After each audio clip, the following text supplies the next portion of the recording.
Hello again, garden friends. Today is one of my favorite days in the garden. It's garlic planting day.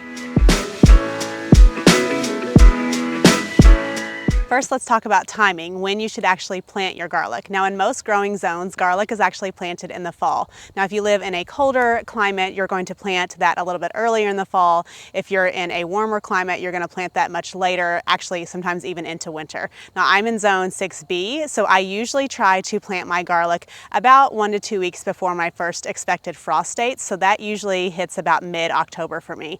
Now, this year, our frost actually came a little bit early, but it did warm up, so luckily garlic is a very forgiving plant. If you just plant it a little bit too soon or maybe a little bit too late, it usually does okay. So even though we've technically had our first frost, I'm going to be putting my garlic in the ground.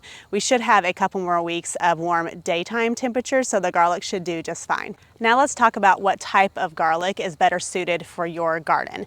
If you live in a colder growing zone, you may have better luck with hardneck garlic as it's more suited for those cold winters. If you live in a warmer growing zone, you might have better luck with softneck garlic. But if you live somewhere in the middle like I am in zone 6B, I can successfully grow both.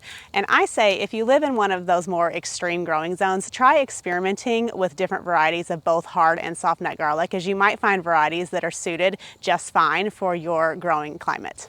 Now, I will say that I primarily grow hardneck garlic, and that's for a couple reasons. Number one is they develop scapes, which are the seed pods that come up, and they're edible and they're delicious, and they're just a really unique feature to have in the garden, and softneck varieties don't grow these scapes.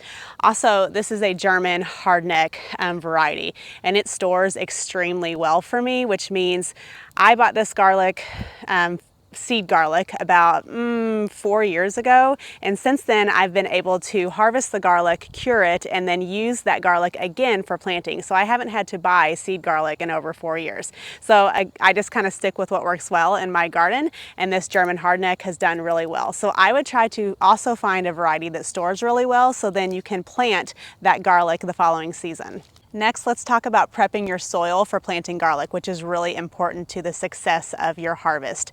Garlic is a heavy feeder and it likes loose soil with a lot of organic matter, and that loose soil will allow that garlic bulb to grow bigger. So you want to make sure that you're amending your soil with a lot of compost. Now this bed behind me is where I will be planting my garlic. Now I grew peppers here over the summer, so I have since pulled those plants and I have amended this bed with some fresh mushroom compost. Now that my bed is ready for planting, I'm going to get the garlic ready for planting. First, when you're buying seed garlic or you're choosing which bulbs that you grew to then replant, you want to choose the biggest and healthiest bulbs. And by replanting those big healthy bulbs, you're passing on those good genes. So hopefully then you can grow more big healthy bulbs. Well, it's starting to rain. Not great for me, but really good for my garlic.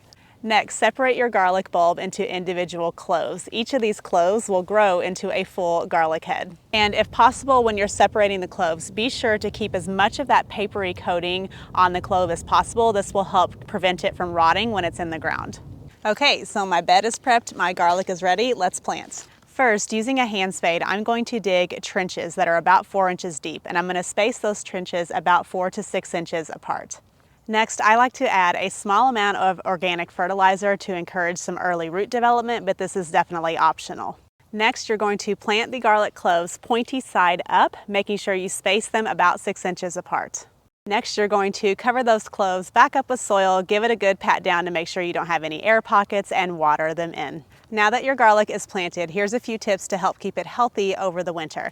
Now, I water my garlic in when I plant it, and as a rule, I don't water anymore over the winter. We get a fair amount of rain and snow, and that is enough to keep the garlic happy in its dormant state. However, if you live in an area that has an extremely dry winter, you might want to water occasionally, but you don't want to treat it like you would plants during the summer, because then the garlic bulbs will rot. Remember, they're in a dormant state, so their water needs are going to be a lot less in that state than they would be when they're actively growing. And secondly, you may notice that your garlic actually sprouts before the winter hits. Now don't panic, as this is really common, especially if you've had a warmer than normal fall. In fact, this happens almost every single year for me, as the temperatures in our falls vary a lot. But that's why this last step is really important. You want to mulch your bed with something like straw or chopped up leaves or pine straw like I like to use, and this will insulate the soil over the winter and help protect those garlic cloves from freezing. And those are my best garlic planting tips. Be sure to share this video with any friends and family who also love to garden. Be sure to check out my other social media pages. I will link them below, where I post daily videos aimed at helping beginner gardeners. Until then, I'm going to get out of this rain, and I'll see you in the next one. Bye.